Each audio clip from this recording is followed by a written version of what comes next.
and we will go through the agenda, and we're going to hold citizen comments until after each agenda item is proposed. Please keep statements to 3 to 5 minutes. State your name and address when you come up to the microphone. Roll call, please. Davis. Here. Dirth. Royal. Here. Herman. Here. Hudak. Here. Kaufman. Here. Metz. Here. Miller. Millet. Here.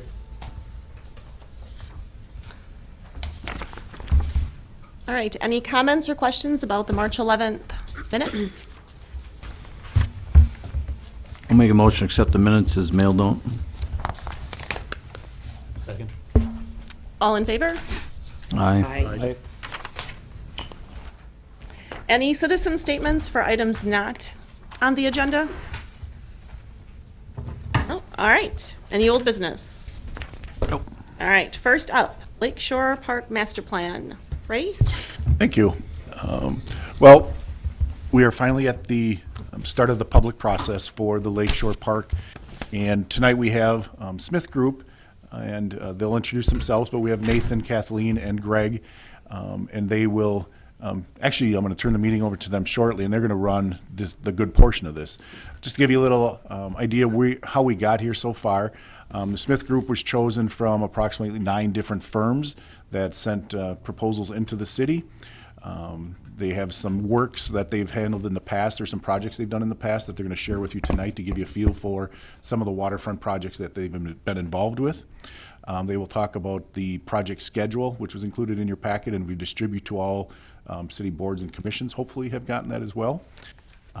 They will talk about the next couple steps over the next few months, and talk a little bit about their site analysis that they've been working on for about the last month.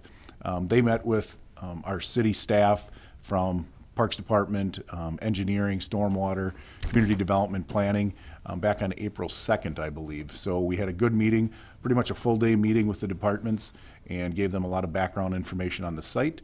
So they've started doing some of their own site analysis based on that. There will be time for questions and answers. As Amy said, if there's any citizens here, I think what the board and Amy would like to do is let the presentation move on, and then some of the questions and concerns might be answered in that presentation. That's correct. Yes. So, Greg and Nathan and Kathleen, I'm going to turn it over to you.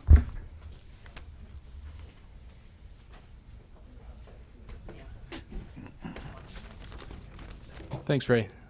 So we're going to do a little bit of musical chairs because we all have lots of pieces in this, but try and make it as smooth as possible. So first, we just wanted to start with logistics. So this is our project schedule. The gist is it's coarsely broken down into 3 phases, or kind of 3 components. We're right now jumping into this first area, which is the analysis and visioning portion of the plan. Then we're going to transition into conceptual design, and from there we're going to either pick pieces of the alternative plans and combine them, or we're going to pick one that everybody likes and advance it and think about phasing and budget and things like that. And just in terms of touch points, that's those little markers on the top. So this is where we are right here. Starting on, I believe, the 17th, we're going to open up a Polco survey process. So that's going to be kind of the first half of our public outreach process. So an online survey. And then June 10th, this is really kind of the big public outreach point. So this is where we're going to show up at this meeting with site analysis, but we're not going to show up to that meeting with options or proposals. That's really where we're listening to the community in real time, a little more hands-on, and hopefully really getting a lot of good feedback. From there, we start to work into alternatives. We do have a touch point with this group and with the Ped Bike Committee and the Sustainability Committee in July. And then in early to mid-August, we have our advisory park board meeting, and then this is where we're kind of reviewing those options. I think we're scoped to work through up to 3 preliminary design ideas. And, you know, those will vary in terms of character, they'll vary in terms of program, you know, connectivity, just kind of the whole gamut. And then based on feedback, you know, these meetings are open to the public, so based on feedback from the various boards and committees, stakeholder groups, and the public, we will then start to hone in on, you know, a preferred concept. And then by the time we get to mid-September, you know, this is where we're really transitioning into an approval process, right? This is where we're all on the same page about the plan that we have, how we got there, and we're just going to Plan Commission and Common Council to kind of wrap everything up, get the approvals, and hopefully start to work towards implementation. So Ray mentioned we're going to walk through some of our portfolio, our waterfront park work. We do work all over the Midwest and really all over the country and a little bit now all over the world, working on the water specifically. It's an interface that we specialize in. So we're going to kind of talk through some of the projects that you may have seen in the proposal that got us this opportunity to work with you, and hopefully talk about lessons that we've learned on those projects, talk about how they might be applicable to this project. And the hope is that by kind of talking through these together, we start to think together about the, you know, the opportunity inherent in the Lakeshore Park site. So this is a project that we're currently working on. We finished design development at the end of last year. It's called Chris Larsen Park. So this is on the waterfront in Sioux City. It's 12 acres. Right now it's an underutilized site. It's a parking lot. There's a lot of passive open space here, things like dog park, basketball courts, small picnic pavilions and shelters, restrooms. One thing that is kind of interesting about this project is in the past there was this kind of iconic three-arch kind of artwork marker that everybody knew was, you know, now I'm in Sioux City, right? It was kind of the calling card as you drove by on the freeway, because the freeway just kind of wraps the north edge of the site here. And a lot of people just buzz through and everybody recognized that they're in Sioux City because of the arches, right? Well, the arches came down with the reconstruction of the highway. So the city was really keen on reestablishing that kind of visual identity on the waterfront. So we had an internal competition within the Smith Group company to come up with what is the big idea for that. What's the aha, I'm going through Sioux City. And the idea that emerged was this idea of the river light sculpture. So it's kind of a interactive water light mist sculpture where the largest pieces of which are scaled such that as you're driving by, you can still see them kind of over the freeway walls, which, you know, certainly has some parallels to our site with the reconstruction of the bridge on 41 and, you know, kind of the changing relationship between the person driving through and views from the bridge. Got a little closer to home. It's up in Green Bay. This is a project that we're just sort of wrapping up in Green Bay. So this is actually currently an island that maybe some of you have been out on Renard Island. You're not really allowed out there, but you can, if you sort of know how to get through the gate, you can. It was built on dredgings from the bay as well as the river. It was a place to sort of put them, contain them. Clean closure made it available for public use. 55-acre property that's really an opportunity to really redefine what the bay edge is for this community.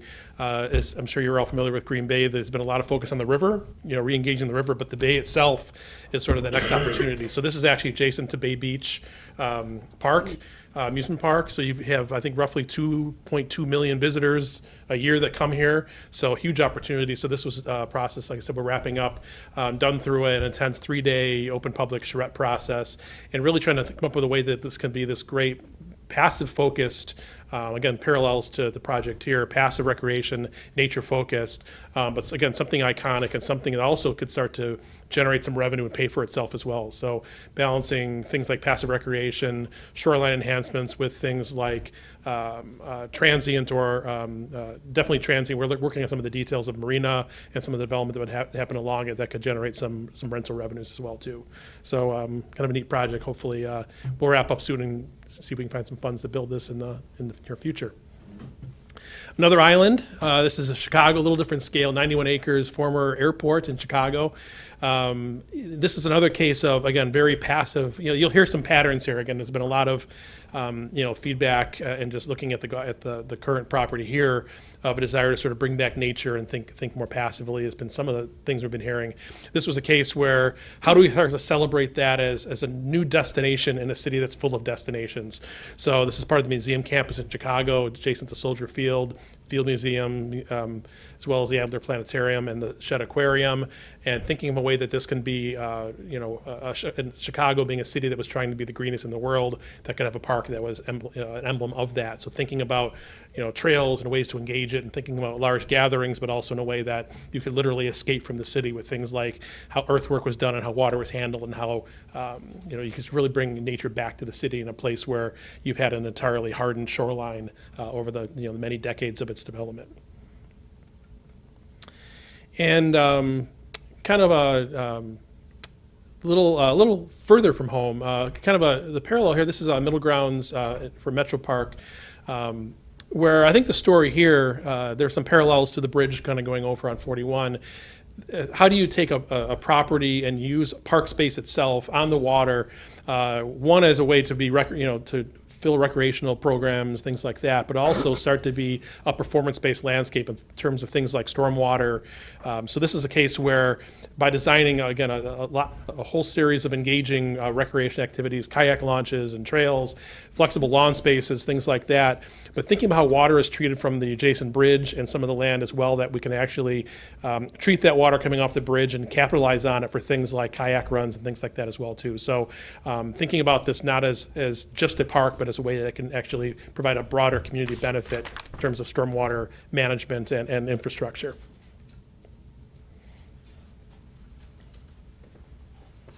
So it's a little bit of a stretch to call this one a waterfront park. It is on the Mississippi, but the Mississippi is a little ways down the hill.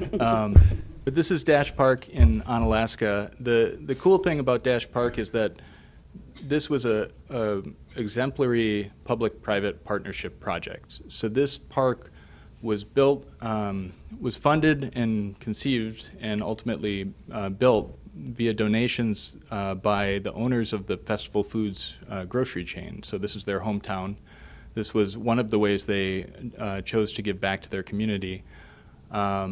This was a site that had one vacant bar, one burned down bar, one active bar, and a couple other vacant restaurant and a vacant kind of durable goods store, right? It started out as a tiny little, one lot in the middle of the block, and it became an entire half block at the intersection of Great River Road, which is that's the road that goes, north-south along the Mississippi. So it's a pretty well-traveled kind of route for people who road trip. And then it's on Main Street. So Great River Road is here, Main Street is here. So it's kind of the key intersection in downtown. And what we did is design this limestone amphitheater that has views of the confluence of the Black River and the Mississippi River. Kind of looks north and west up the Mississippi River Valley, and this is in the coulee country, so it's really rugged, rolling terrain. It's a pretty inspiring view. The other thing we did was designed this cool kind of undulating park structure. You can kind of see it in some of these views to really create a kind of an icon and an identity for the park and for the town. For those passersby. And really, I think these two images on the bottom right really speak to how transformative this was for the community. They have a weekly concert series here in the summer. They have Sunday services every morning now, every Sunday morning, that are very popular. So they do a sunrise service, and it's been a great success.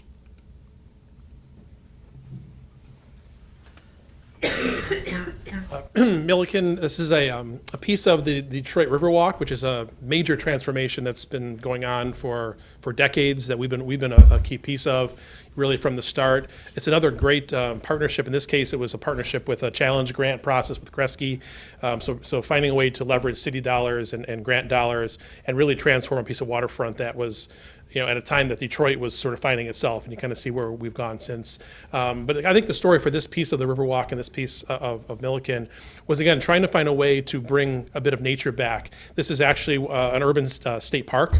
So so how do you start to bring the qualities of Michigan and nature kind of to the city where folks can't necessarily go to all those parks? So this was a case. The Detroit River is a hardened bulkhead edge. There's a lot of major maritime traffic along there. So actually, the idea was to kind of go behind the bulkhead, create a series of treatment wetlands, and start to bring that nature back and interpret it as well too. So I think one of the parallels here, one is, again, water engagement, thinking about creatively how even if it's passive, you can be very actively using it, whether you're recreating, by trail usage, but also with your brain. How do you start to think about these little overlooks and places to interpret what is there currently or was there in the past as well too? So really a lot of nice pieces that were part of a broader kind of bridge-to-bridge transformation that's one of Detroit's hallmarks now.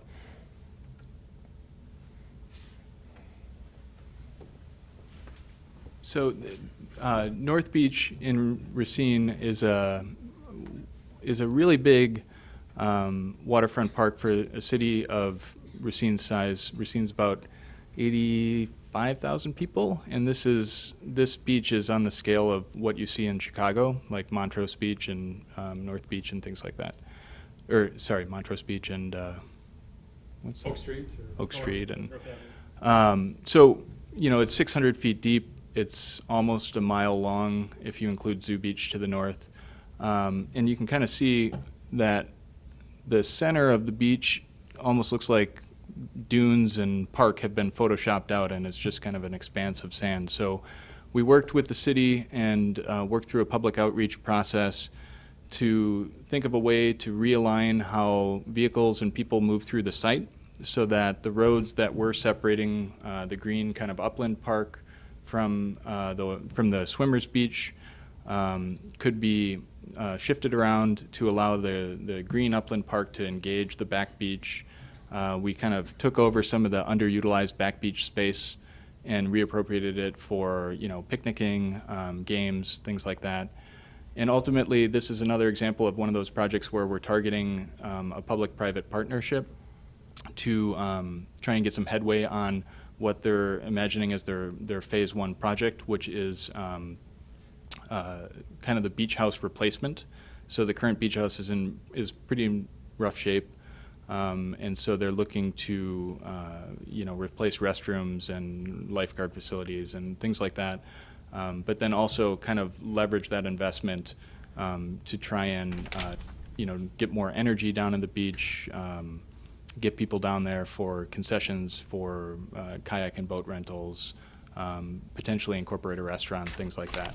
And you can see down here on the bottom left, this was one of those examples where our public outreach component was pretty successful. We had a kind of an open house. We had a presentation with an open house that followed between Parks and Health and Smith Group. We had people manning a lot of different stations and were able to collect a lot of input in a short amount of time, so it was pretty efficient. And this is a pretty unique waterfront project up in Ashland, Wisconsin. So this is on the Chequamegon Bay in Lake Superior. This was an OREDOCK terminal up until, I think it was active maybe until the 80s. So this extends 2,000 feet out into the bay, and it was, before it was torn down, I think in maybe 2015 or something, before it was torn down, it was about 70 feet tall, I think, and it had 4 rail lines that went out all the way to the end, and train cars would dump iron ore into big, ocean-going ships. to be taken to foundry. When the rail lines and the mining companies stopped using this, the city kind of kept using it. It was always kind of part of the community's identity. People would fish from it. They'd bring firewood down there and start a fire in the morning and fish. And when the fire ran out, they'd go to work. That kind of thing. Everybody in Ashland has a story about the OREDOCK. So this was a way for the community to kind of re-embrace it after it was torn down, and they kind of lost that visual, that icon. So what we did is we worked with the city on a master plan, which are these images on the left, for getting access all the way out to the end of the dock and providing a series of sort of outdoor park rooms that each had a different function. Some are gathering spaces, some are a little bit more introverted, some are just connections. And then we broke out a phase 1, which was basically getting people all the way out to the end, which you see in this image here, via this structured walkway. Because the way it exists now, it's just kind of the remnant of that superstructure, and there's these openings to the water. They're called the diamonds, and it's kind of dangerous to scramble out there today. So this was meant to provide a safe means of access all the way to the end. And then we've kind of broken out catalyst pieces for them that have overlooks, bridges, seating areas, and interpretive pieces where we're taking pieces of the original dock that have been salvaged and reconditioned and then reinstalled. So it's really a cool way to both get the community out on the water and able to use this thing that they used for so long, but also kind of think about it in a new way. Want me to go? So Alumni Park is it's a University of Wisconsin project in Madison. It's kind of hard to see, but so this is the park is kind of shoehorned in here. This is the Memorial Union. This is the Red Gym, for those of you who know the campus. When I was in school, there was a parking lot, and it was parking and loading for, I think, both the gym and the Union until pretty recently, until this project was completed. And which was unfortunate, because if you go just to the south of there, just to the south, there's the East Campus Mall, which is a spine that extends south all the way through the east half of campus and connects all the dorms, kind of funnels all the dorm traffic to the main quad at the library. And then it kind of always dead-ended here, right? There was no clear route to get to the lake. So the whole east half of the campus really just had these sort of, just sort of filtered to Lake Mendota. It didn't have this really grand gesture that, a campus of this scale was really deserving. So what happened is all of this service traffic got pushed underground. So this entire park is effectively a roof garden, and there's a huge turntable that a semi drives in, and the turntable spins it around so it can back up to a loading dock, and then spins it a little more so it can drive out. So they don't actually have to maneuver underground. And the other cool thing about this park is the interpretive overlay. So this is telling the history of the campus. It's telling all about the accomplishments of students, of professors, of famous alumni. And so there's a series of interpretive panels that are, they're all different materials, like cast stone and things like that, with a lot of, messaging. There's kind of a punched steel screen wall that lights up at night. It's just a really cool daytime, nighttime, multi-season space. And it's been really successful, particularly in terms of kind of connecting and telling the story of the school. You want me to keep going? Yep. So CHATFIELD, so this is a kind of a different scale, but the reason we included this is because it's an interesting project in that we had to kind of replace everything that was there, and all we were asked to do was replace it kind of one for one, but we were able to leverage the project and kind of the investment that was happening to make things a little bit better. So this is a big drinking water reservoir south of Denver, and they do boat on the drinking water reservoir. And So everything, basically what happened is they needed more drinking water, so they decided to impound more water and raise the average elevation of the reservoir. I think it was like 17 16 feet. Yeah.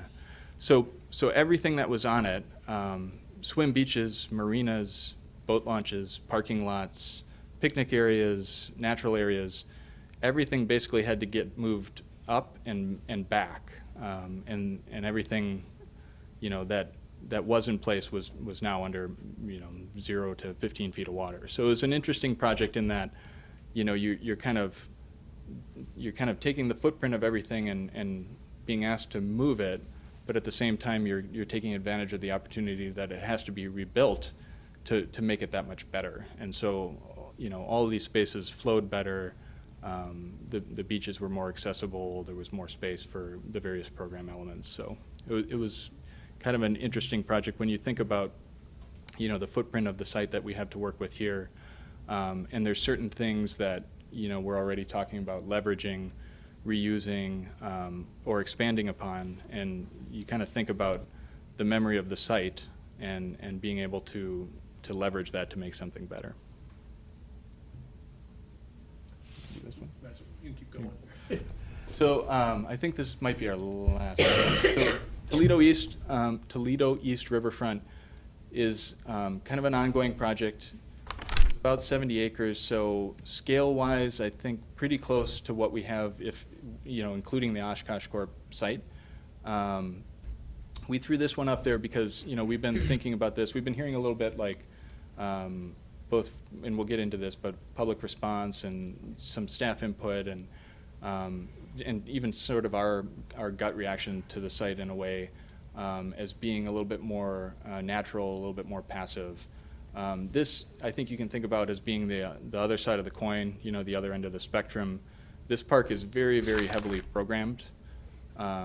There's lots of things in terms of rentals, launches, slips, lawns, cafes, you know, the whole gamut.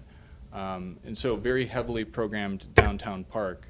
And I think it's helpful to kind of have these things in mind because towards the end of the presentation, we'll kind of talk about, you know, the tension inherent in making decisions on you know, a site where there's so much opportunity to just sort of reprogram and reinvent. So we wanted to kind of have this in our mind too while we're talking about it and not just skew towards one end of the spectrum.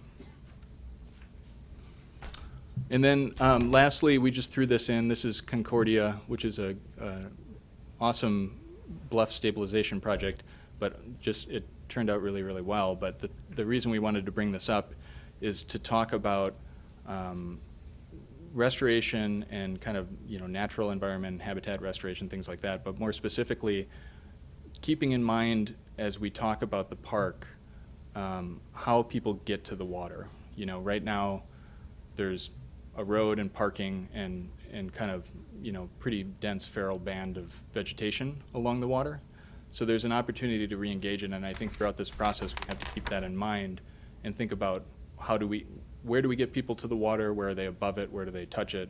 Where do they drag a boat into it? That kind of thing.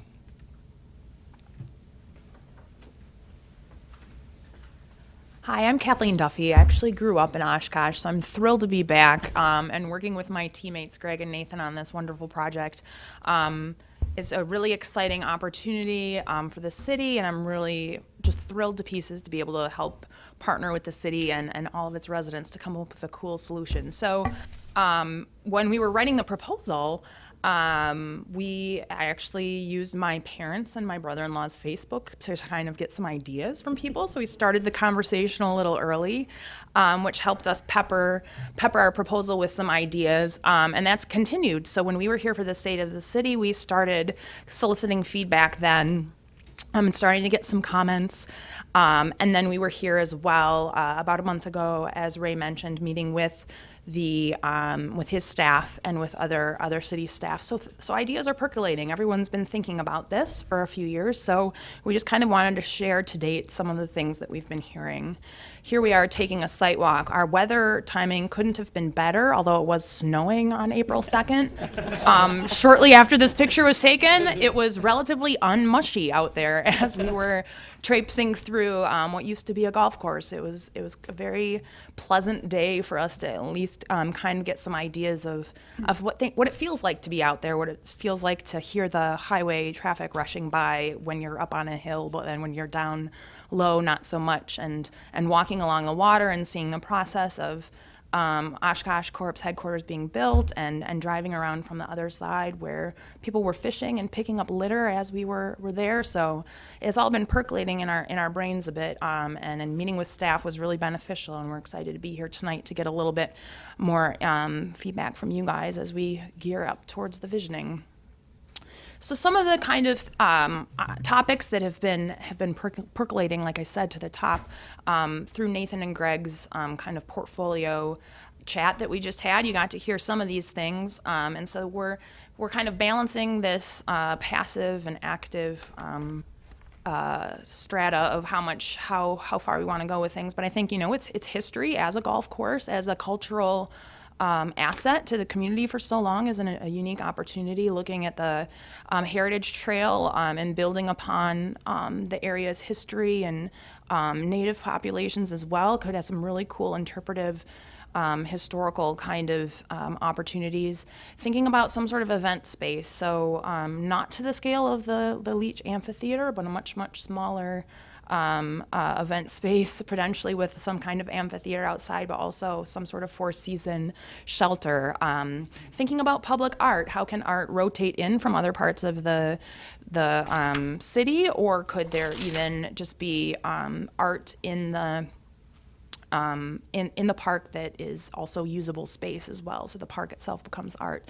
Definitely keeping plenty of focus on the fishing side of things. Exploring opportunities for canoe and kayak came up. We went over and definitely looked at that transition near Two Brothers and La Quinta to try to figure out how to best capitalize on the cultural trail where that will cross over right under the highway there to come into the park. That'll be a key gateway, so maybe looking at some sort of trailhead there. Again, none of these ideas are set in stone, just ideas that have come up thus far to just kind of get the ball rolling. Thinking about trails looping, so when the county doesn't plow its the cultural trail in the winter, making sure that as the city keeps the trails plowed, that people are able to loop around and continue on their way. Really a lot of focus on returning to nature. What is that going to look like? So having fun with you, defining what that means. Ideas for splash, play, adult fitness, ice skating came up. I think a thing that really is in our minds is looking at the system of parks. So while what is left of what was the golf course is now kind of bifurcated by the Oshkosh Corp headquarters, it's really an exciting opportunity to look at the system of parks. All of these parks, Mary Jewel, Rainbow Park, Abe Rockland Park, all these parks nearby. So thinking about this as an opportunity of all of those and how those work as a system. So what we remember as Lakeshore golf course being left as a park, there's really an opportunity to move beyond that. What does the whole system along the transition from Lake Butamore into the river really feel like? Some kind of fish cleaning station, bait vending, trying to be creative for our fishermen there, and thinking about some of the more active sports, programming that into a portion of Rainbow Park as well, really blurring the lines between all of these parks and what our boundaries are. So again, just very basic ideas that as we're starting to think about how we're going to engage the public in a month, kind of dropping these into a couple different buckets. So we've talked and heard about habitat restoration. What will that look like to make it a little less man-made feeling and a little bit more natural of what it could have been? Thinking about, like Nathan and Greg mentioned, access to the water. Right now it's just very blunt, that edge, and so thinking about what type of access makes sense, where should it go, people, boats, and otherwise. Thinking about really embracing that waterfront as a beautiful shoreline. Looking at some level of gathering spaces. We're really curious to hear how the public wants to use that, how you guys think it could be programmed actively or passively, and some flex space as well that could be a variety of flexible uses as different seasons pass and different times of year and events and things. Obviously, trails and parkways, that's going to be a huge component of how this all gets used. We're really excited to connect into the Riverwalk and the Wewash Trail as well. And then a few more categories that have kind of been glomming into little buckets here. Picnicking, small events, what is it going to look like for a family to use this on a weekend? Some of the basic infrastructure things as well. So thinking about how to get from point A to point B, like for people that aren't city residents that might be using the park on their multi-day weekend bike getaway, how do they know where to get to downtown or Fratello's or down along back to the trail? So thinking about wayfinding and how some of the gestures and movements that we can make in the park can help guide people in the direction that they're looking to go. Arts and culture, I mentioned interpretive signage. I think this is a really awesome opportunity to think about how art can be embedded into the design. And then recreational amenities and activities. Here we're showing some people on swings, and these are adult swings. So thinking about what some of the different opportunities beyond just kids' playgrounds could be for adults to use the park as well. So these are just kind of some overarching themes. So we're going to be asking for feedback both in the Polco survey, online survey, and at our visioning session on June 10th. So we're going to try and kind of think about how all of these different components work together. So the draft of the Polco survey hopefully will be up in a couple weeks here. We're working through the fine tuning of edits right now to it, kind of getting some generalized information so we can understand who's answering the survey, and then looking for specific things that people want to see, how they plan to use the park, what their wish list is, and hopefully we can come armed with some preliminary results from that by the time we're here on June 10th to get people's further opinions on that when we're here in person. So we started brainstorming lists of everyone we want to make sure that we talk to and invite, and this is kind of, I hope, the start of an exhaustive list. So be thinking, one question I had is, are there any other fishing groups other than Otter Street that we need to make sure we hear from? Yes, there are multiple ones. Okay. So as we're going through this process, make sure you let Ray know. We'll open it up to some discussion here at the end.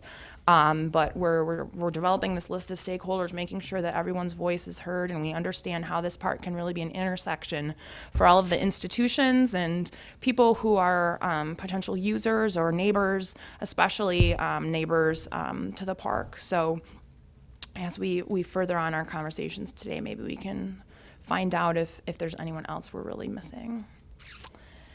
So I think just kind of some framing, how we're going to be framing the input, thinking about some of the things we've heard both at the State of the City and with staff, and just understanding the importance of this project as a kind of quintessential opportunity for the city to really set the example for a really great new park. I mean, it's going to be the second biggest park after Menominee Park, so let's make sure that it lasts for generations and has the ability to grow as the community grows.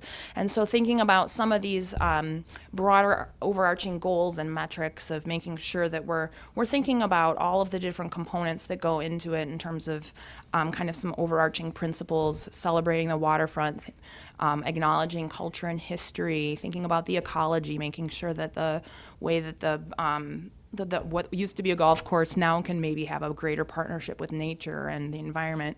Obviously, having opportunities for recreation and what different kinds of recreation makes sense there.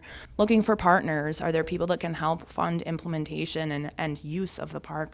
And again, this idea of thinking about this park as being iconic. We heard this a lot, both at the State of the City, on my parents' Facebook page. I live in the Detroit area now, so that's why I had to rely on, I only got a couple comments on my Facebook from my high school friends. But again, this idea that it is this enormous park, and so let's make sure that this is our legacy. I was part of building Little Oshkosh. I got the tour one last time by it with my brother-in-law this week, so I was able to kind of say goodbye, and it's this generation's opportunity to really put their fingerprints all over a cool park. And again, this idea of connections, and so this park as a piece of a puzzle of the neighborhood, of the different parks in the area and the system as a whole. So we're thinking about all of these things, and as we're preparing our engagement exercises and analysis coming up into that June meeting, these are all things that we're thinking about.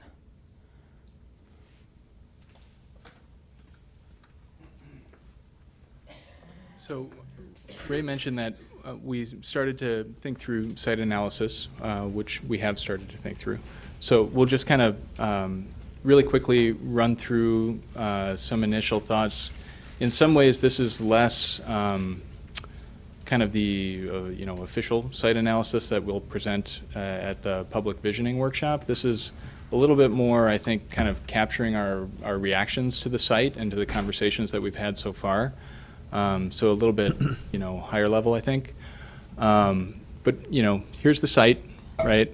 I guess one thing that just jumps out at us looking at it in context with the city is, a park at this location is going to perform very different functions than a park along Lake Winnebago or a park along the river in downtown, right?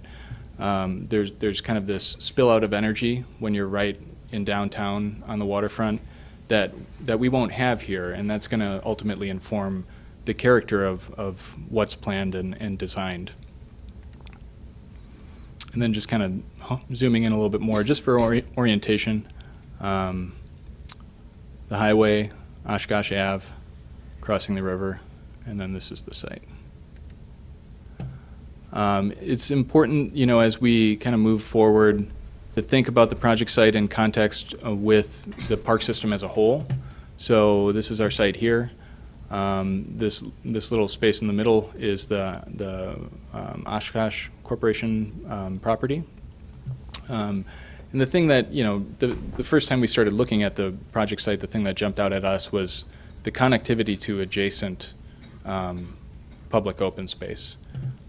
With Rainbow and Mary Jewel and the other parks along the river to the south and the east. Another thing we're going to start paying attention to in greater detail is existing park program. So we have a recent corp that is going to inform this process. The parks that we pulled, I don't know if it's my eyes or the screen, but it's kind of hard to read. This is basically our site and then adjacent parks. So here's Rainbow, for example. Here's Mary Jewel. So certainly we don't want to be duplicating program, especially program that's immediately adjacent to the site. So there's a little digging that we'll do, obviously, into what exists. The Polco is also going to inform this. Some of the questions are tailored to what are people looking for in the park system as a whole that may or may not be there. What are people looking for specific to this project site that may or may not be there. So this is a great starting point, and then the public process will help us flesh this out further. And then when we started kind of thinking about this and talking about it, I guess one thing that jumped out at us is how the park interfaces with its surroundings, right? I think it's easy to look at the site and think it's a waterfront park, but it is a waterfront park, but one of its biggest interfaces is also with the Oshkosh Corp site, because the Corp property is contained wholly within the project site. Another big edge is kind of the community edge, right? So we need to be thinking about this edge in terms of access. We need to be thinking about it in terms of how does it engage with redevelopment opportunities along Oshkosh Avenue. And then, as I mentioned a couple slides ago, the continuity with adjacent parks is really important, not only for not being redundant, but also adjacent parks leveraging Lakeshore and Lakeshore leveraging Rainbow and Mary Jewel, for example. So we're kind of thinking about all these interfaces while we're thinking about this interface with the lake. And then there's also, this kind of idea we call this split personality, right? Because the park is a little bit split. We have a pretty strong connection opportunity along, the waterfront trail is going to provide this connection for us, and the kind of the north side of the Oshkosh Corp headquarters is heavily landscaped, so there's definitely a green bridge, that connects through here. A narrower bridge connecting through to the south, But I guess we kind of throw this out there because this idea of a split personality isn't necessarily a bad thing. This could be an opportunity to think about how program fits better in one side of the park or the other. It also, obviously, you know, half of the park is going to have a much more direct connection to some of the adjacent open spaces. So it just starts to inform maybe where things land, how people use the different halves of the park. Water is a big one, obviously because of the lake and the river, but also because of the series of ponds that's scattered throughout the golf course. The city is also working with Oshkosh Corp and kind of working, you know, hand in hand with that development project to do some stormwater management on portions of the site as well. But the thing that's interesting about these ponds is they're not really just ponds. If you look back at some of the historic aerials, you can start to see it's kind of tough at the scale of this image, but there's actually, you know, this is actually a slough or an oxbow of the river, right? So before the river was impounded, it just sort of meandered all over through here, and so these are remnants of that kind of past iteration of this landscape. And you see an image of those down on the bottom here. So the idea of working with those to, you know, either as amenities as they are, or, you know, thinking about the next iteration of them, how do we transform them, how do we leverage them, is going to be important.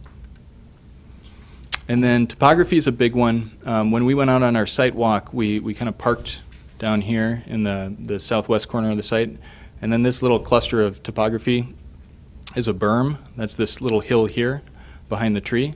It's only about 12 feet tall, but we walked up on top of that to get oriented, and it was amazing how loud the freeway got when you were standing just 12 feet higher, right? It was a little overwhelming. But then as we walked down and north into the park, we dropped to a level where the wall along the freeway started to block the direct sound, right? And it completely transformed the experience of the park. So topography in that regard is going to be really important in structuring where things go in this west half. There's also, it's kind of challenging to see at the scale, but there's also sort of a high point through this zone. There's been some cultural inventory mapping done, and the preliminary mapping, you know, suggests that there's known burial sites and artifacts in this vicinity because it is a high point. There's also the best views on the site are there, the best views north of the lake. Some of the best trees on the site are there. So there's a lot of things, you know, topography is really telling you a lot just with this simple contour map. And also, if we could zoom in on this, you'd see that that's the only piece of the park that's out of the flood zone. So that might inform where things land on the site in terms of, you know, investments and more significant investments in infrastructure and facilities. You want to? Sure. Or we can both. What's that? Well, kind of just to wrap up, as you know, we're kind of moving our way towards June when we're going to really do the proper visioning process with yourselves and the community. And these are some of the early thoughts that we're having from all of those, what we've heard and seen and mapped, you know, of some of the broader themes that we might go through with the visioning. So obviously, you know, a park, you know, what is that program? What are the use? What's going to land in that space? And that can be a range of, as we look at it, different ways we can look at it, whether it's a range from active to passive, trying to find out where we want to be on that spectrum. Thinking about it from the seasons and the 24/7 approach. You know, there will be lighting on some of the trail work out there. There's lighting at the Oshkosh Corp. Certain recreation fishermen, you know, have different hours, so that thinking about it as a day, a night programming thoughts, as well as year-round seasonal thoughts, and just that broad range from your typical day-to-day, spend the day out there to when you're having some major events. These are all things that we're hearing, and again, a park of this stature will attract all of these to be considered. So these are things we'll be balancing through the input with the community as well as some of the survey work. You know, thinking about connectivity, Nathan talked about a lot of those edges. how do we start to treat those? How do we think about that land-water interface so that it's not just, a hard edge, it's actually an edge that knits the two together, whether that's character, whether that's habitat, whether it's, again, boating uses, how do you actually make that, how does that work? This has to become a defining feature. The other thing is connectivity from social perspectives, from cultural perspectives. Are we thinking internal site contacts? Are we thinking city contacts vocabulary? Is this part of a broader, it's definitely part of a broader park system, but does it match, is it its own thing character-wise, or is it something that's a reflection of that broader context? Those are things we'll be looking at, and how do those connections happen both internal to the park as well as externally. And then finally, thinking about, again, the theme of nature and water, the range of people versus habitat spaces, scale of those spaces, as well as starting to think about, what does nature mean? What's missing? What's out there to leverage? These are all the things that we'll start to kind of get into the nuts and bolts as we move forward. So I think we're a little longer than we were planned on there, but it kind of gives you a sense of how complex this is. This isn't drawing a few lines and going out through the build. Yes, it's open space, but there's a lot of ways. I think the opportunity here as being an iconic space where, at this location demands this sort of level of thinking, and want to at least give you a glimpse of kind of where we're at it so far. So at this point, I guess we would say we're open to some thoughts on anything you've seen here or questions you might have for us. Does the board have any questions before we go to citizen statements? Shock and awe. All right, well, we'll open up to some citizen statements. So please come up to the microphone and state your name and address. And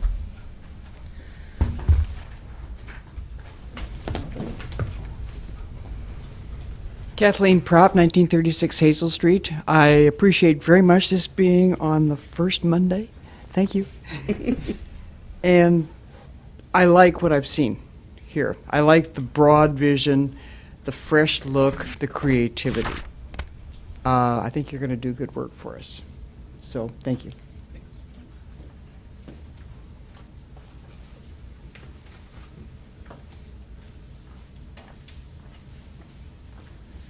Good evening. Alex Hummel, 1235 Wisconsin Street. I'm the co-founder of a group called Running Water City, which is a free community running group, and it's inclusive, open to everyone. We have now about 540 members on Facebook. I wish that many would show up when we run every Thursday.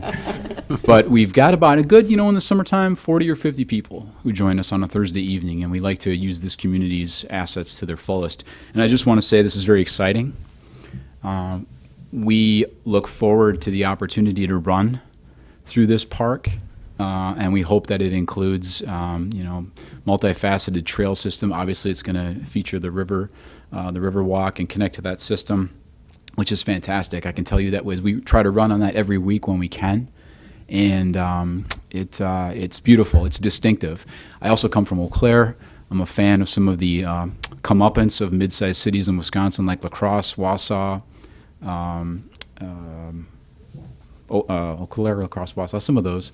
And they're all working on features like this. But ours, in my opinion, has an opportunity to be among the most distinctive. And it's going to be great. And so we look forward to working with you as a board. We look forward to offering any input that might be valuable and working with our neighbors and our friends who boat and our friends who raise families. We think this can be really something incredible. So that's it. We just really want to be a resource to you, and we thank you for your leadership and the opportunity to have some citizens say in this. We'll be there on June 10th. I also encourage you, one last thing, think about other Facebook groups out there that weren't necessarily delineated on that list, like the Oshkosh Slow Roll, which are cyclists that like to use our city streets in a safe manner, and then also the Oshkosh 5Ks and the half marathon. And there's a lot of great people that are, I'm sure, eager to integrate what will be this incredible asset into their events year round. So exciting time, and thank you for all your service. We appreciate it.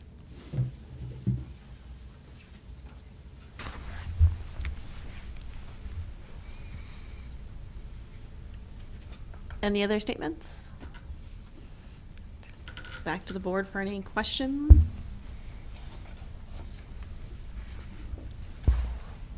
I'm excited the possibilities. very much. Ray, any other comments? No, if I encourage any board members, if you have any thoughts or anything that you've been hearing from the community members, you can start sharing those now. I know they did a pretty good job of, as Kathleen said, starting to put things into buckets, which I think is really capturing a lot of what we've been hearing already.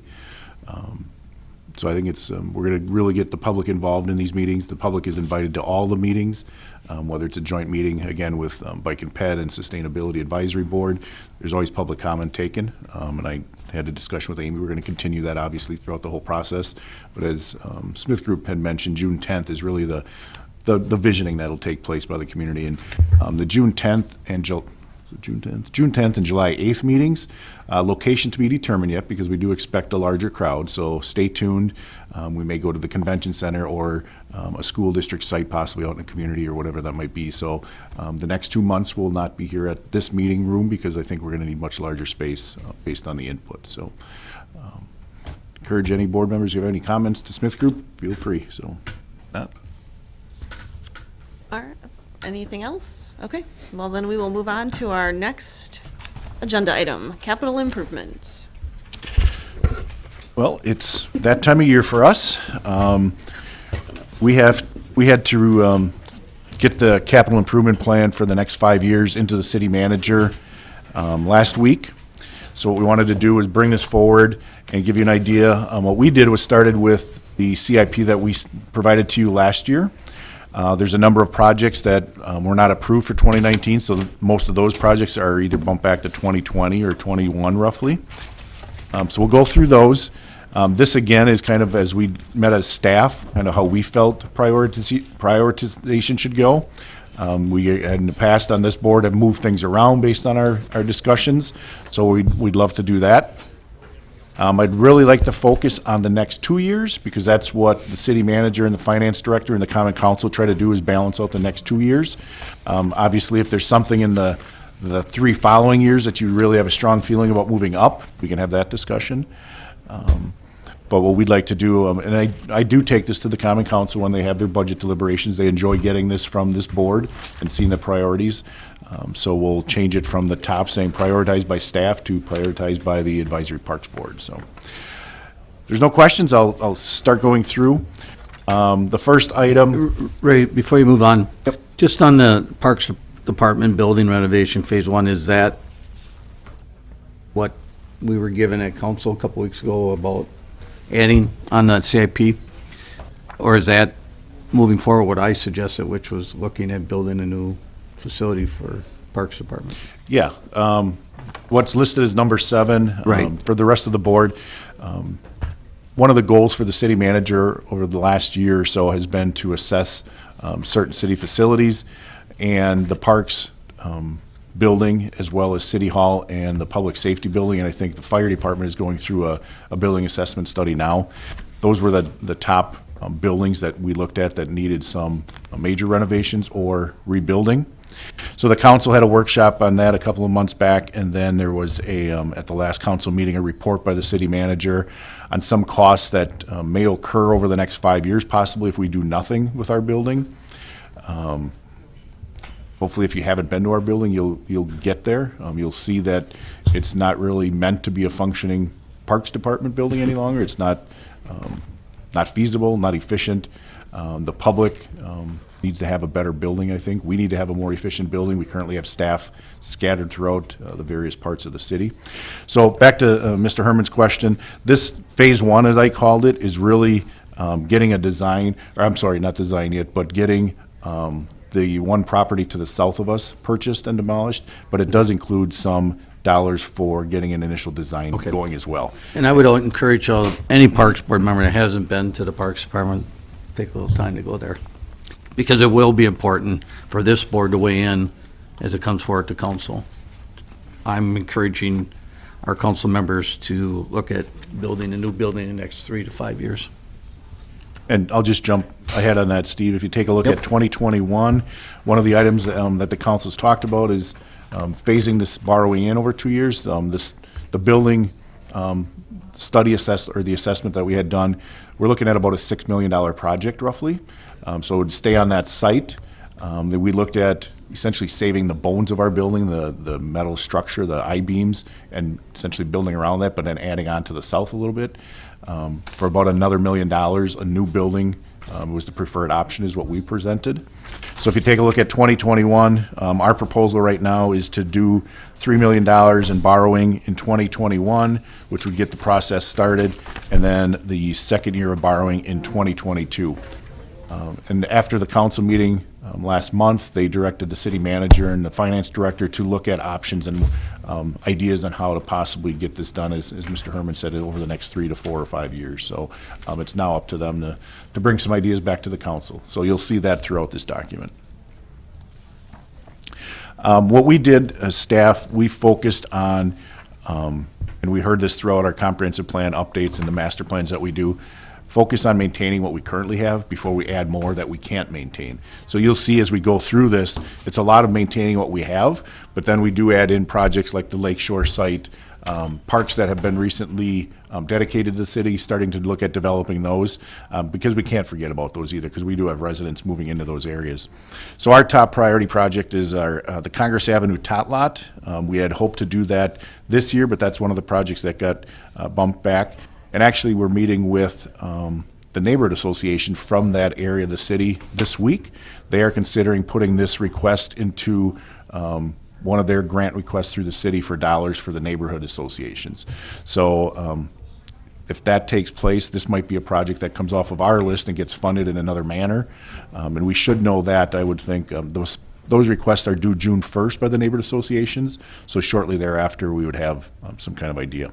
And Ray, just on that, a new neighborhood association is being formed in Menominee North, which was approved Sunday at Webster Stanley, so there'll be another neighborhood association partnering with.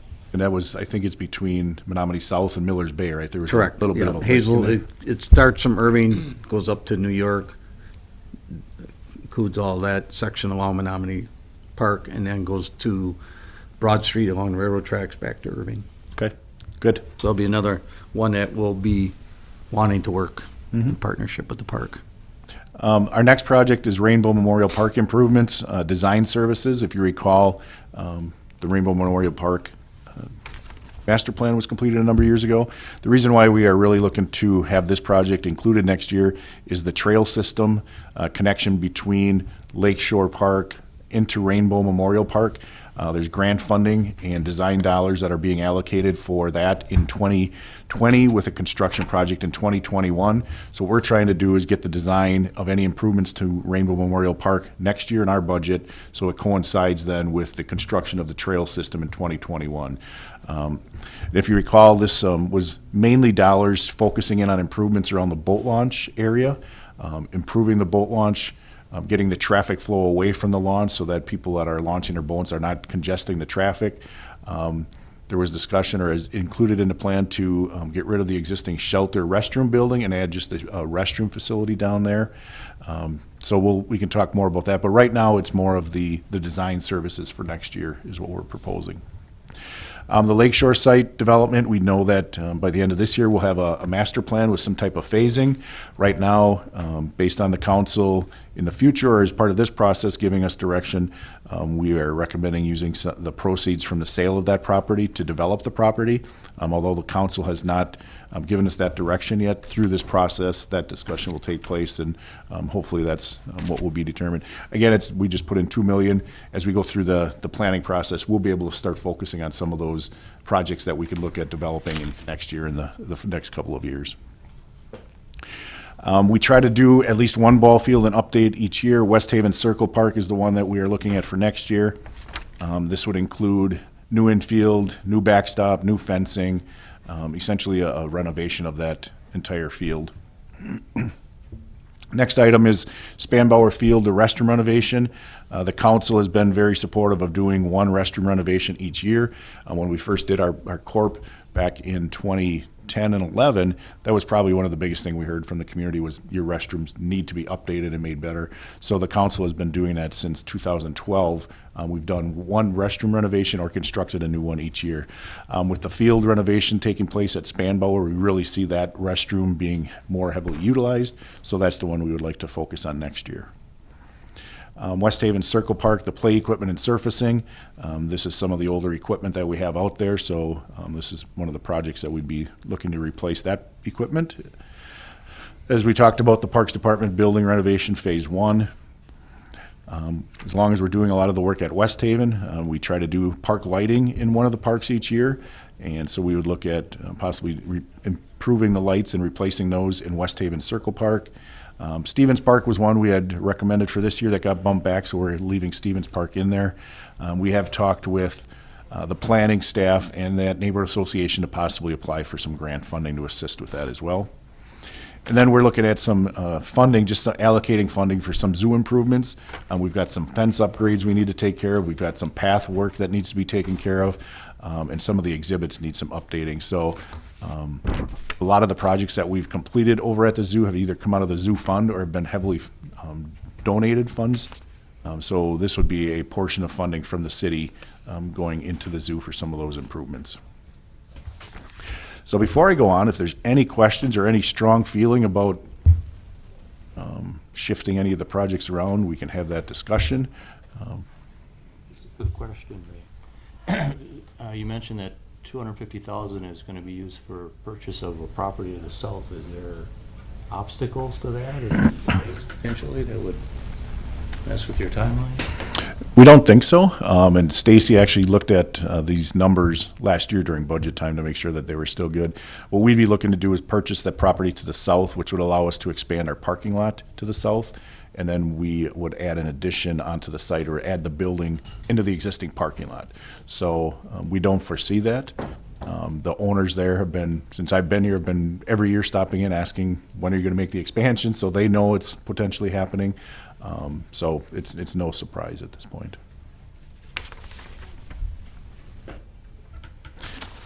Again, it's, we're looking at $3.4 million. Just to give you a little background again, that the council has a policy from a number of years ago that they borrow approximately $11.4 million.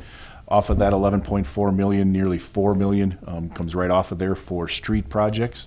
So the rest of us departments are essentially arm wrestling and battling for about $7 million roughly. So I don't expect that we're going to get $3.4 million in projects, but again, if we don't have those on our radar screen, we need to make sure that the council is aware of the projects and make those tough decisions. So, any comments or questions or strong feeling on any projects moving around? And like I said, some of these might fall off based on funding potentially from the neighborhood groups as well. So we can keep you posted as that moves along. Looks like a good list. Yeah. It's Always not exciting. extensive.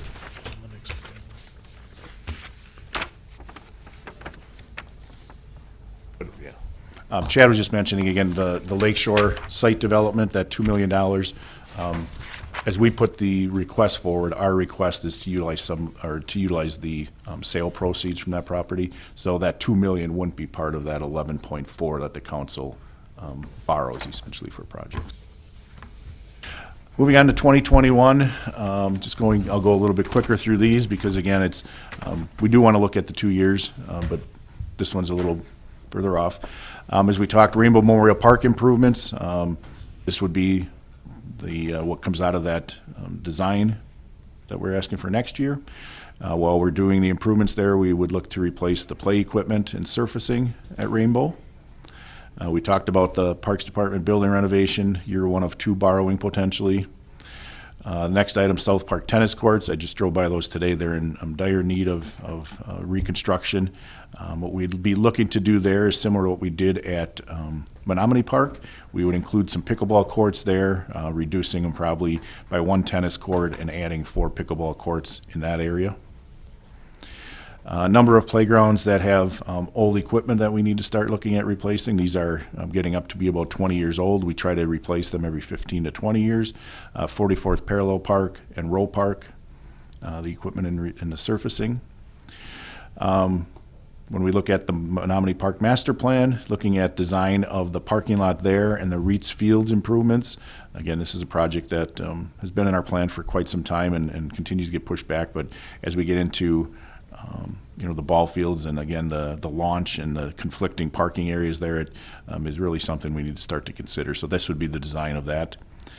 Trail improvements at Menominee Park, there's a number of areas that we need to start taking a look at seriously, making those improvements.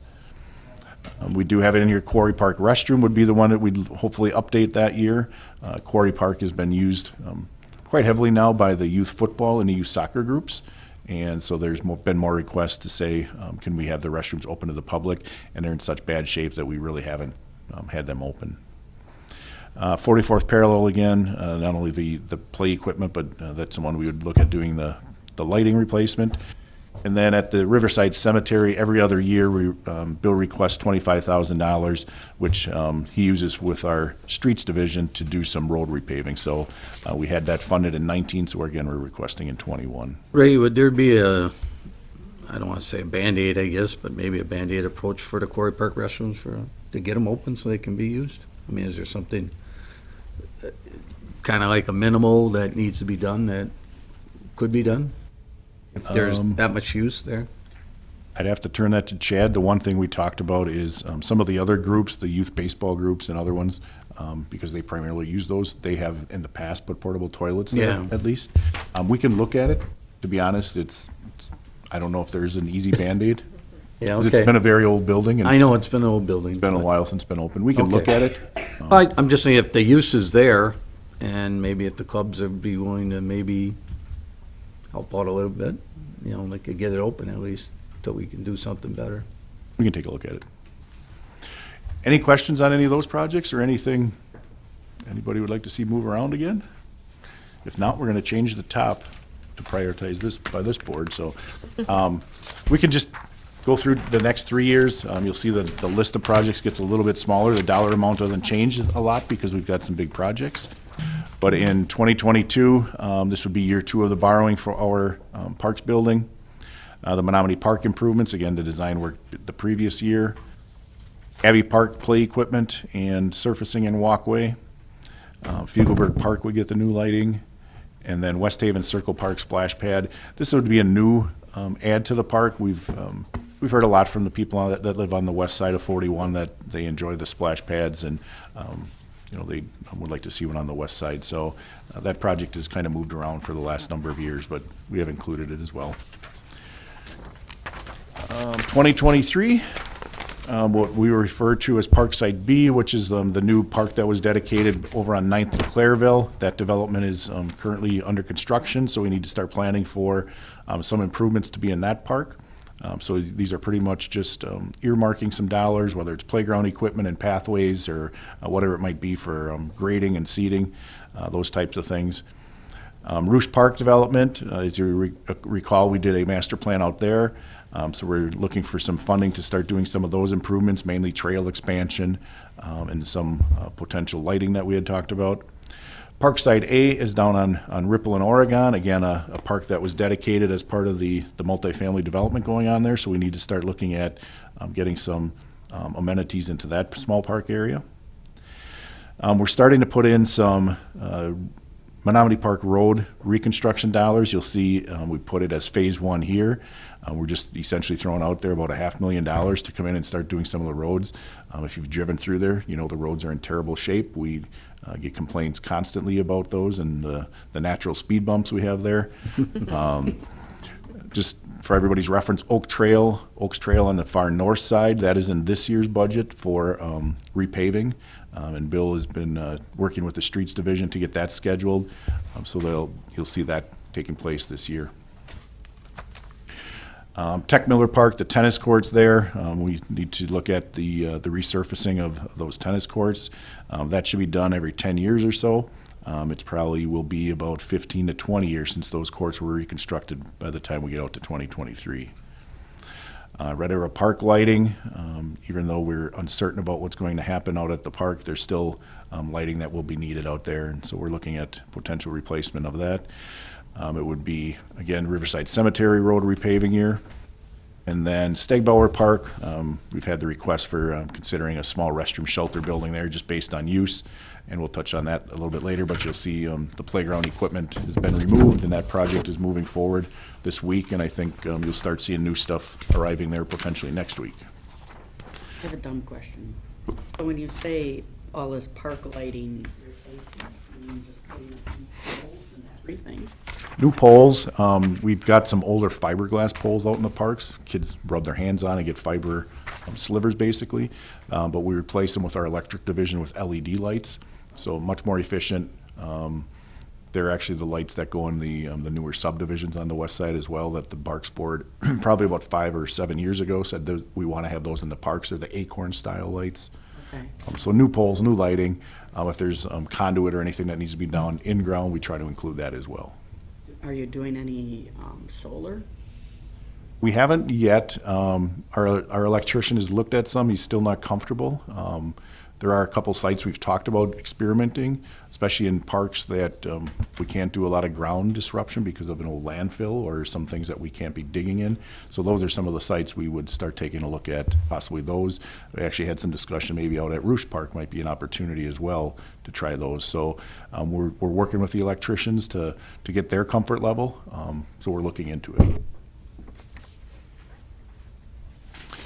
And then the final year of the 5-year plan, again, Menominee Park Road construction, again, calling it Phase 2, and until we get into more of a design and working with engineers on this, at least it's a placeholder a number of years out, but again, it's going to be a large project. It's going to be infrastructure, just like any other road project that goes on.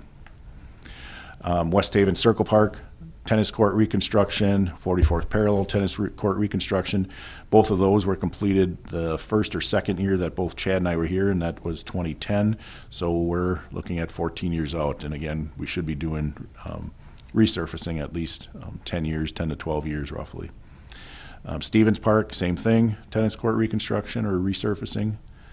Menominee Park, looking at starting to replace some of the lights out there. That might coincide with some of the road work that might take place. Zoo improvements, again, we're asking for some funding through the city dollars to help maintain some of the existing exhibits or add new or do some path work and so forth. Menominee Park, the tennis court lighting was not included in the project, so we're still gauging if they're necessary to be replaced, but we did want to keep those at least in the plan. And then we've always had in here the potential for a dog park at Quarry Park, so we'll continue to keep that in here. Again, mentioning that the soccer and the football have really taken to that site because there's really limited what we can do there because of an old quarry system. It might be a difficult sell to get the dog park there now that the youth sports have started to use it, but at least it's out there and we can still consider that. So. All these tennis court reconstructions, are you doing the pickleball there then? We'll keep an eye on it. We obviously saw that Menominee Park has been heavily utilized. If we do South Park next year, the next 2 years, and take a look at it, it's something we'll keep an eye on. I don't think it's going to be a dying sport, and Lester, you probably would speak for that it's probably something that's going to continue for years because you've got younger people picking up on it. It's just not retired individuals, and it's the younger retired individuals now as well. So, Quickest growing sport right now. so we'll continue to gauge it, and once we get to those projects, we'll kind of make those decisions. So that's what we have submitted. If there's any projects that you think of that we need to include, let us know. And we'll continue to keep you in the process as we start meeting with the city manager and the finance director.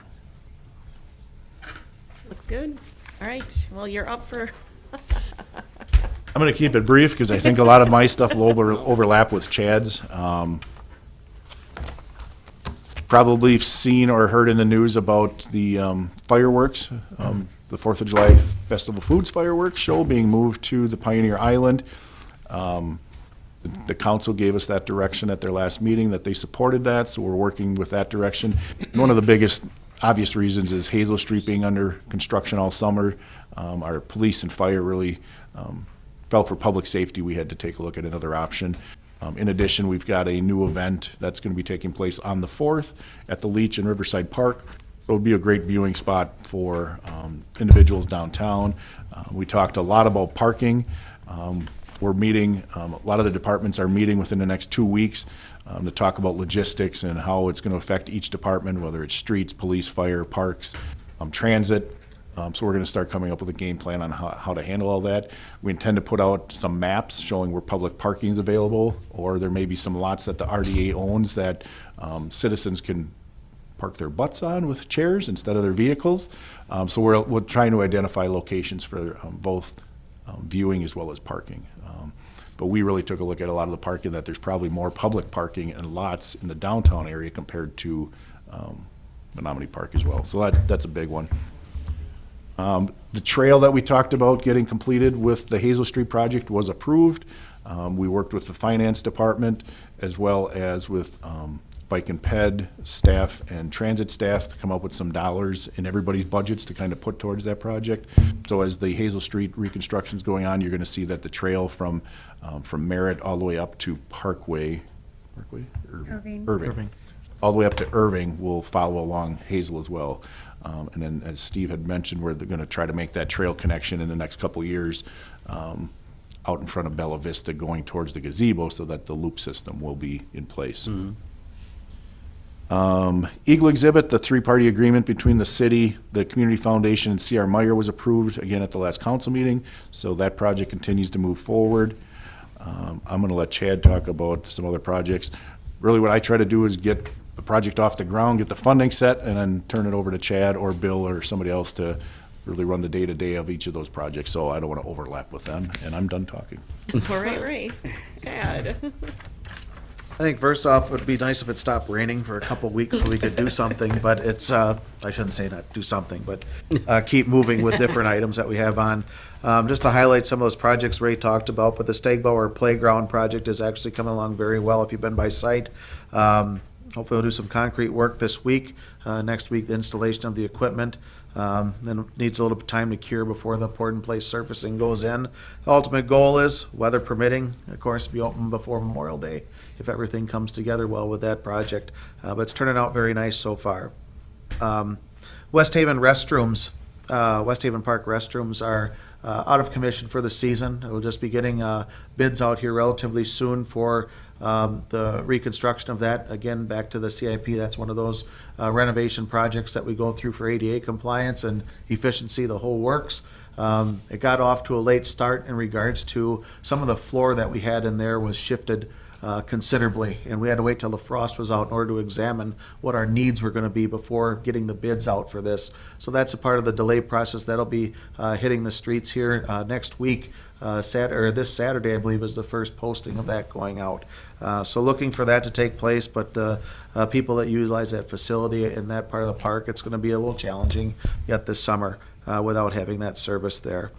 Ball fields, as far as the major improvements that are happening with Rainbow Park and Spanbauer Fields, actually going through some plan commission highlights right now to make sure we're on course with things that have changed and more details for those, but hopefully we do have everything set as far as our contractors and fencing and stuff to go forward. Now there's just some minor details to get through to begin construction on that. Also with the help of different partners around the community, we were able to work with the Community Foundation to get some funding to do some restoration work to the Red Arrow athletic fields. That's actually taking place, started today. It's just some minor maintenance stuff that's been challenging to do over the past few years, and it worked out well. So hopefully have a little bit safer and better grade at some of these facilities for drainage here in the near future. So looking forward to that on a day in, day out maintenance wise. As Ray mentioned with the Eagle exhibit, things are going well with that. Again, just to talk through a few things with our site plan review committee and potentially plan commission to follow up on a couple items, and hopefully we can get the door running with that here within the next few weeks, and have the exhibit constructed here throughout the seasons and be ready by fall if things come together.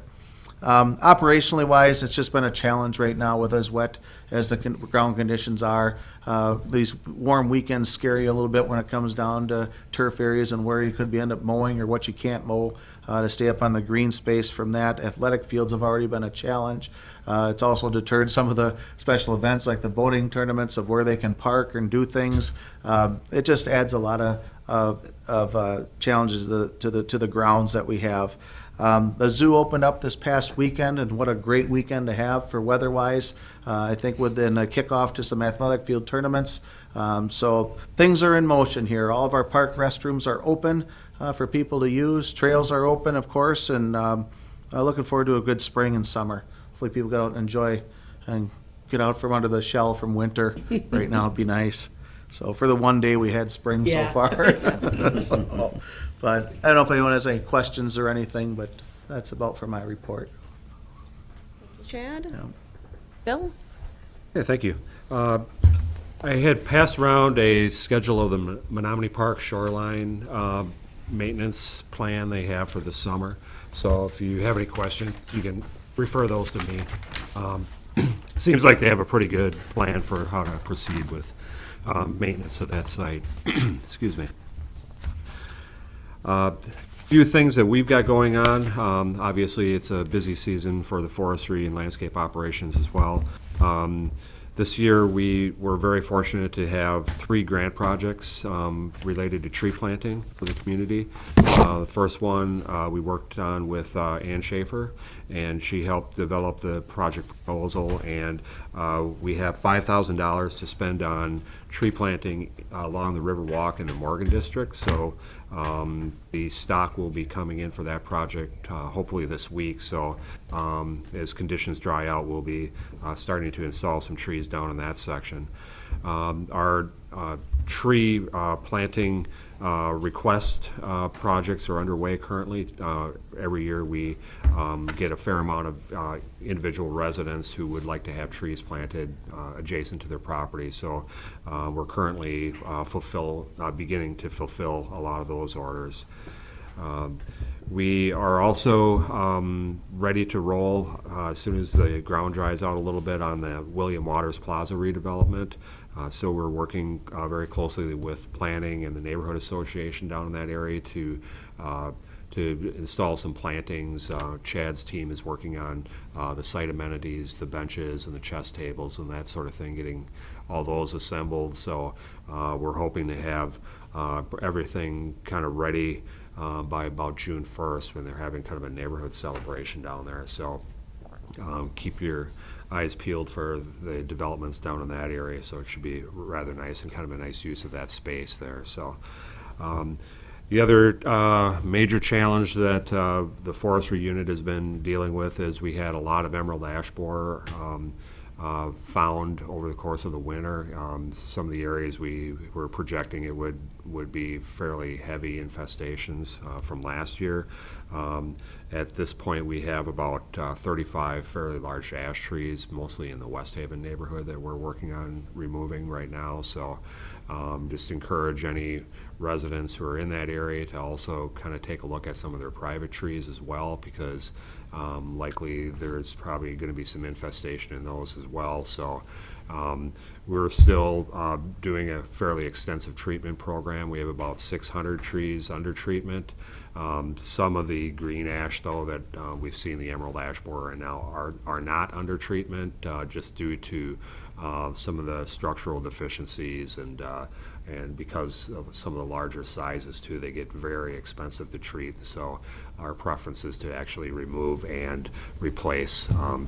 So we've been, as we notice them, we do send an informative letter to each of the residents so they are aware, and then offer up replacement trees, and it's been very well received actually by the residents. So our educational tools that we've been employing here for the last number of years regarding the infestation or potential infestation have been working fairly well. So people are have been very understanding about the situation. So it's challenging. It's a lot of added workload for us right now, and it'll likely continue to some degree as well for a number of years. But I think we're managing fairly well just due to some of our preparedness that we've been doing over probably the last 10 years. So.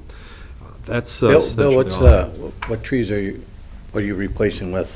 We're actually replacing with a variety of different species, and I neglected to mention, along with some of the other grant projects, that most of the grants are designed to promote species diversity. So in most of our new plantings, we're mixing up species and utilizing trees that we normally don't see in terraces. Okay. So another grant that we received is actually a U.S. Forest Service grant, and through 1,000 Friends of Wisconsin, which is a Madison-based organization that helps implement some of the grant projects. So that $18,000 project is also designed to be utilizing diversity of species. And then we also had a grant approved by the Wisconsin DNR to replant in the area of generally a museum, Payne Sawyer Historic District. So by leveraging some of the funds from Great Neighborhoods that are held at the Community Foundation, we were able to match, so we have a $38,000 project that will, we could begin it this year, but likely just due to current workload, we're going to do that in 2020. So all total, we have about $61,000 in tree planting grant funds that came from outside sources. So that's a pretty big deal. Yeah. For our side. Awesome. Anything else? That's all I have. That's a lot. Jenny? All right. Well, Chad mentioned a couple of things with the zoo and some of our different things opening. Our ball diamonds have also started the week before last. So again, a lot of rain days right now and games being rained out, but we're getting there. Everything down there, the concessions has been up and running, and we have a full schedule this year with some of the different groups that Chad has in there. So hopefully that'll be a great facility this year for all of our different users. May 25th, we're opening the Children's Amusement Center and also the Lake Fly Cafe. So the next couple of weeks will be a lot of training with staff and getting them into the facilities and getting all their certifications they might need for responsible bartenders and different things like that. So we open on the 25th, and we have our Kids Kickoff Carnival, which is sponsored by Cellcom. So we'll have bounce houses and games and all different kind of fun things down there for the kids to do. The boat launches have been very, very busy. We've been collecting several times a week, and definitely full lots out there. The fish are running, so that's been very good. The pool will be opening June 8th, so again, right around the corner from getting our staff in there and getting things set up. And the rec department will be doing a lot of their training here the last week of May, so we have to have the pool up and running and everything balanced for them to start their training. As far as staffing goes this year, I've had some really good luck. So all of our positions right now for the facilities, concessions, and admissions are full. So we have had some good luck and hopefully some good staff. And like I said, the next 3 to 4 weeks I'll be pretty much working on getting everybody in their areas and trained and ready to go. So we'll be busy with that. I need to introduce somebody that's been sitting here patiently. Many of you may have not met Ann Schaefer. Ann has been with our department or with the city for 3 years, roughly, Ann? 3 years, almost to the day. Almost. Ann is our marketing and fund development coordinator. Her position is really split between Parks, Senior Center, and the Planning Division. So it's a co-op position. She does a lot of fundraising, a lot of grant writing, social media, so a lot of the Facebook posts and the social media things that come out, that is Ann. She'll be at all of our meetings for the Lakeshore Park process, and I wanted to make sure and get Ann introduced because you'll see her around. So. It's very exciting. Nice long meeting, so I'm going to sit down. All right, any other business? All right. Make a motion to adjourn. Second. All in favor? Aye. Meeting June 10th.